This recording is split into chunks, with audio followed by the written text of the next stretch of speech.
السلام علیکم۔ آئیے سنتے ہیں ایک پراسرار واقعہ۔ میرا نام علینا ہے۔ ہم 3 بہنیں اور ایک بھائی ہیں۔ میرے بابا آرمی میں ہوا کرتے تھے جبکہ اماں سادہ سی گھریلو خاتون تھیں۔ میں انٹر میں تھی تو بابا نے اماں کی خواہش پر بڑا گھر لے لیا، کیونکہ جس گھر میں ہم تھے وہ گھر ہمیں کافی چھوٹا پڑ رہا تھا۔ جس دن بابا نے نیا گھر لیا ہم سب بہن بھائی بہت خوش تھے۔ 2 منزلہ یہ بنگلہ نہایت ہی خوبصورت تھا۔ نیچے والے حصے میں 3 بیڈ روم، بڑا سا ٹی وی لاؤنج اور ڈرائنگ روم اور کچن تھا، جبکہ اوپری حصے میں 2 bed room, T V lounge اور ایک اسٹڈی روم تھا۔ چھوٹا سا باغیچہ تھا جس میں نیم اور بیر کے درخت لگے تھے اور کار پورچ اتنا تھا کہ ایک گاڑی کھڑی ہو جائے۔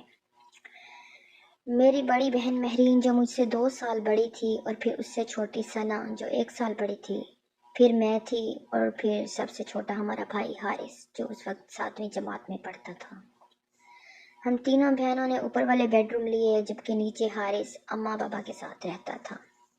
ہم تینوں بہنیں چونکہ کافی ڈرپوک ہیں تو ہم ایک ساتھ ایک ہی بیڈ روم میں سوتی تھیں۔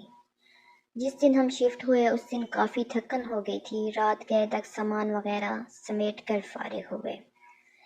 باقی کا کام اب کل کر لینا، اب جاؤ تم لوگ بھی سو جاؤ۔ کھانے سے فارغ ہوئے تو امی بولی تو ہم تینوں بہنیں اوپر آ کر لیٹ گئیں۔ تھکن اس قدر تھی کہ لیٹتے ہی نیند آ گئی۔ ابھی سوئے زیادہ دیر نہیں ہوئی تھی کہ مجھے نیند میں ایسا لگا کہ کوئی باہر دروازہ بجا رہا ہے۔ میں نے اٹھ کر دروازہ کھولا تو سامنے کالی بلی کھڑی مجھے گھور رہی تھی۔ اس کو دیکھ کر میری بے ساختہ چیخ نکل گئی۔ میری چیخ پر میری بہنیں گھبرا کر اٹھ گئیں۔ کیا ہو گیا؟ سب خیر تو ہے؟ مہرین نے میرے پاس آ کر پوچھا۔ تم بلی سے ڈر گئی؟ اس نے حیرت سے بلی کو دیکھتے ہوئے کہا، اور میں شرمندہ ہو کر واپس بستر پر آ کر لیٹ گئی۔ ہفتے کی رات ہم تینوں بہنیں رات دیر گئے تک جاگ کر باتیں کرتی رہیں۔ یہی کوئی رات کے 2 بجے ہوں گے۔ ہمیں ایسا لگا باہر ٹی وی لاؤنج سے باتوں کی آواز آ رہی ہے۔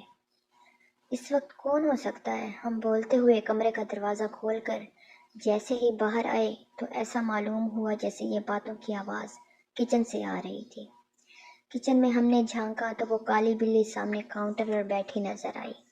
ہمیں دیکھ کر اس نے چھلانگ لگائی اور سامنے کمرے میں گھس گئی۔ ہم ابھی سمجھ نہیں پائے تھے کہ یہ کیا ہوا ہے۔ پھر ہماری نظر سامنے جلتے چولہے پر پڑی۔ ایسی خوشبو آ رہی تھی کہ جیسے کچھ پک رہا تھا۔ مہرین نے آگے بڑھ کر چولہا بند کیا۔ ہم تینوں ہی گھبرا سے گئے تھے۔ اس بات کا ذکر ہم نے اگلے دن امی سے کیا، جس پر وہ الٹا ہمیں ڈانٹنے لگی کہ جلدی سویا کرو۔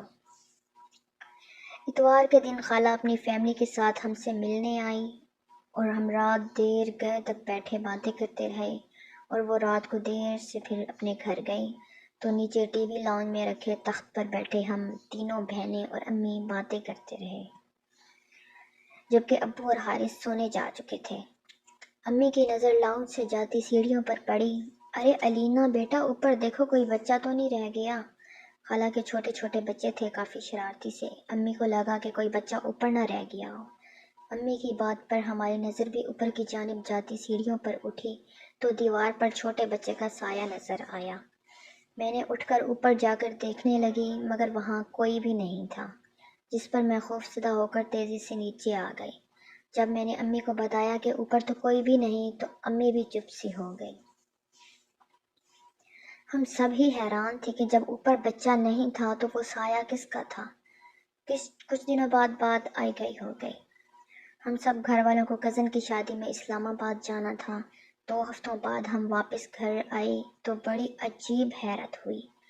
پورا گھر شیشے کی طرح چمک رہا تھا۔ ایسا لگ رہا تھا کہ روز گھر کی صفائی ہوتی رہی ہے۔ ہمیں یہ سب دیکھ کر بڑی حیرانی ہو رہی تھی، بلکہ حارث بولا ایسا لگتا ہے روز کام والی آ کر کام کر کے جاتی تھی۔ میں منہ دھونے کی غرض سے باتھ روم میں گئی تو باتھ روم کا گیلا فرش دیکھ کر مجھے حیرت کا دھچکا لگا۔ ایسا لگ رہا تھا جیسے کسی نے باتھ روم استعمال کیا ہو۔ پھر تو یہ معمول بن گیا۔ گھر کے افراد گھر سے باہر ہوتے تو باتھ روم بھی استعمال ہوتا اور باورچی خانے میں بھی رات گئے کھٹر پٹر کی آوازیں آتی۔ ہم لوگوں کو وہ کالی بلی مستقل گھر میں گھومتی ہوئی نظر آتی۔ ہم لوگ اب آہستہ آہستہ ان باتوں کے جیسے عادی ہوتے جا رہے تھے۔ جب وہ ہولناک واقعہ رونما ہوا، جس کے بعد ہم نے فوراً ہی وہ گھر چھوڑ دیا۔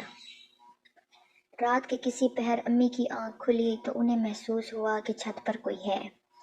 وہ سمجھی ہم بہنیں سونے کے بجائے گپوں میں مصروف ہیں۔ وہ دبے قدموں سے چھت پر آئی۔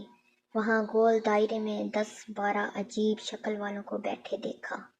وہ منظر اتنا خوفناک تھا کہ امی بے ہوش ہو گئیں۔ فجر کی نماز کے لیے جب ابو اٹھے اور امی کو کمرے میں نہ پا کر لاؤنج میں آئے تو انہیں سیڑھیوں پر امی اوندھے منہ پڑی نظر آئی۔ ہوش میں آنے پر جب امی نے رات والا منظر بتایا تو ابو نے فوراً فیصلہ کر لیا کہ یہ گھر ہمیں چھوڑ دینا چاہیے، اس سے پہلے کہ کوئی بڑا نقصان ہو۔ تاہم ہم نے وہ گھر چھوڑ دیا۔ آج اتنے برس گزر جانے کے بعد بھی جب سوچیں تو خوف کی سرد لہر ہمارے جسموں میں دوڑ جاتی ہے کہ ہم نے 6 ماہ جس کو بلی سمجھتے رہے، در حقیقت وہ ایک جن تھا۔